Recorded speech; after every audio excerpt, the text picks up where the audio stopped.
हर हर महादेव, जय भोलेनाथ। दोस्तों आइए जानते हैं कुछ बहुत ही महत्वपूर्ण बातों के बारे में, बहुत ही महत्वपूर्ण उपायों के बारे में, जानकारियों के बारे में। पूज्य गुरुदेव के श्रीमुख से उन्हीं की कथा के दौरान जब वो बता रहे थे, तो कुछ अंश को मैं यहाँ प्रस्तुत कर रही हूँ। तो चलिए सुनते हैं उन्हीं के श्रीमुख से बहुत ही महत्वपूर्ण जानकारी। एकादशी के दिन जब आप जल शंकर को चढ़ाने तो रोज ही जाते हैं। जब एकादशी का दिन रहे और शंकर जी के मंदिर में आप जल समर्पित करें तो 3 बार मुख से स्वधा स्वधा स्वधा या स्वधा स्तोत्र का पाठ, जिसमें 12 श्लोक 2-4 हैं। पैसा तो आ रहा है पर घर में टिक नहीं रहा। डॉक्टर में, पुलिस में, एक्सीडेंट आदि में, कहीं गलत जगह पर, व्यसन में अगर पैसा जा रहा है, जुए में, मांसाहार, मदिरा पान, या कहीं आया पैसा आने में कमी नहीं, आ रहा है पर टिक नहीं रहा, रुक नहीं रहा। कोई मांगने आ गया, दे दिया, फिर वहां से अपने पास नहीं आ रहा, अपन कह रहे हैं भैया हमारा पैसा लौटा दो, नहीं आ रहा। तो महाराज शिव महापुराण की कथा कहती है, एकादशी के दिन गंगा के जल में मात्र 7 बेलपत्री डालकर जो नंदीश्वर भगवान अर्थात जो शंकर जी के शिवलिंग के सामने नंदी होता है, उस नंदी के चरण पर गंगा का जल चढ़ाकर बेलपत्री शिव पर समर्पित कर देता है, उसके घर में रुपया रुकना चालू हो जाता है। फिर वो गलत जगह पर नहीं जाता, गलत स्थान पर वो धन जाएगा ही नहीं। तूने समझा। एकादशी ने भगवान विष्णु से कहा, नाथ प्रभु वर दे दो, मृत्यु लोक में जो मनुष्य मेरा व्रत करेगा, चाहे जलचर, थलचर, वायुचर या सांसारिक मनुष्य, मेरा अगर एकादशी का व्रत करेगा प्रभु, उसके यहाँ धन धान्य वैभव सुख संपदा बढ़ेगी और उस जीवात्मा को नरक नहीं भोगना पड़ेगा, सीधे बैकुंठ का उसको वास मिलेगा। जब जीव आत्मा को लेकर चला जाएगा, यम के दूत जब बंदी बनाकर ले जा रहे होंगे उस जीवात्मा को, जिसके प्राण छूटे होंगे, यम के दूत जब बंदी बनाकर ले जा रहे होंगे, तब मुझे वर दो कि मैं इसका हाथ पकड़कर बेतन्नी से पार उतार कर सारे नरकों से निकालती हुई आपके धाम में लेकर आऊं। भगवान ने वर दे दिया, तथास्तु। हे एकादशी सुनो, मृत्यु लोक का मनुष्य अन्न का त्याग कर कर, क्योंकि अन्न में एकादशी के दिन पाप पुरुष रहता है, अन्न का त्याग कर कर एकादशी के दिन जो मनुष्य तुम्हारा व्रत धारण करेगा, उस व्रत को करेगा और उस व्रत को धारण करेगा, उसकी मनोकामना पूर्ण होकर वो मेरे ही धाम को जाएगा।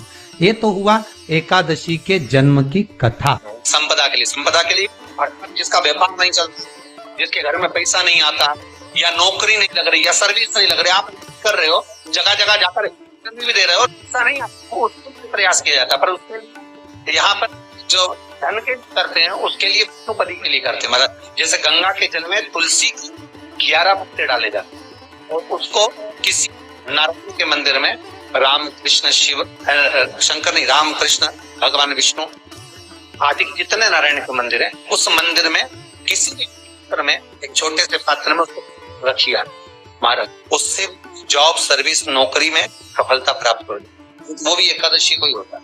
कुछ देर पात्र को रखा जाता है, फिर वही पात्र का जल किसी भी वृक्ष के नीचे डाल दिया जाता है, उससे भी नौकरी के लिए फायदा।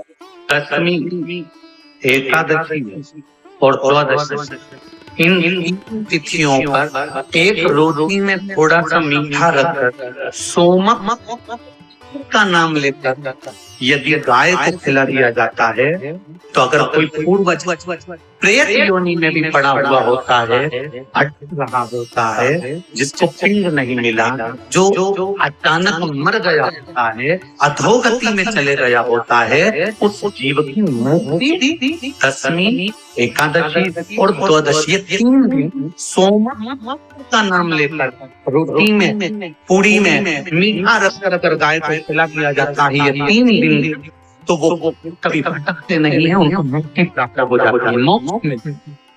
नहीं, एकादशी है कौन? क्यों इसकी इतनी प्रधानता है, क्यों इसकी पुण्यता है, ऐसा क्या है एकादशी में जो इसकी पुण्यता मानी जाए? कौन है ये जो भगवान नारायण तक एकादशी का व्रत करते हैं? सुभद्रा जी को भगवान जगन्नाथ ने, जगदीश ने एकादशी का व्रत कराया था। बद्रीनारायण भगवान को माता लक्ष्मी ने एकादशी का व्रत कराया था। क्यों?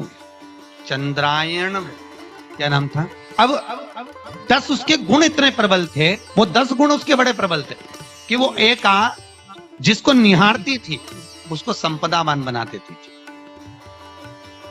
जिसको देख लेती थी उसके जीवन में वो आनंद की अनुभूतियां करा देती थी। एका जिस मार्ग से जाती थी उस मार्ग के द्वार खोल देती थी। एका का पुण्य इतना एका प्रदान किसको करी जाए, पुण्यता किसको दी जाए? भगवान नारायण ने उसी समय लक्ष्मी और पद्मा से पूछा, तुम एकादशी के दिन जब आप जल शंकर को चढ़ाने तो रोज ही जाते, जब एकादशी का दिन रहे और शंकर जी के मंदिर में आप जल समर्पित करें तो 3 बार मुख से स्वधा स्वधा स्वधा या स्वधा स्तोत्र का पाठ, जिसमें 12 श्लोक 2-4 हैं। पैसा तो आ रहा है और घर में टिक नहीं रहा, डॉक्टर में, पुलिस में, एक्सीडेंट आदि में, कहीं गलत जगह पर व्यसन में अगर पैसा जा रहा है, जुए में, मांसाहार, मदिरा पान, या कहीं आया पैसा आने में कमी नहीं, आ रहा है पर टिक नहीं रहा, रुक नहीं रहा। कोई मांगने आ गया, दे दिया, फिर वहां से अपने पास नहीं आ रहा, अपन कह रहे हैं भैया हमारा पैसा लौटा दो, नहीं आ रहा।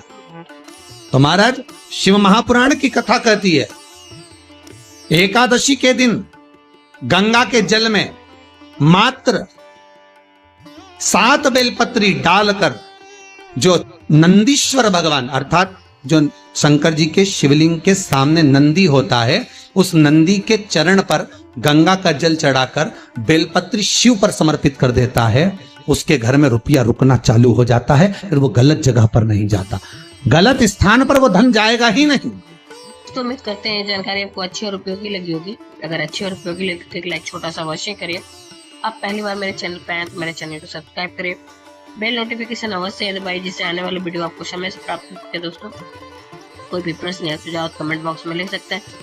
फिर मिलते हैं दोस्तों एक नई जानकारी के साथ नए वीडियो में, तब तक के लिए जय भोलेनाथ, हर हर महादेव, श्री शिवाय नमस्तुभ्यम। धन्यवाद दोस्तों।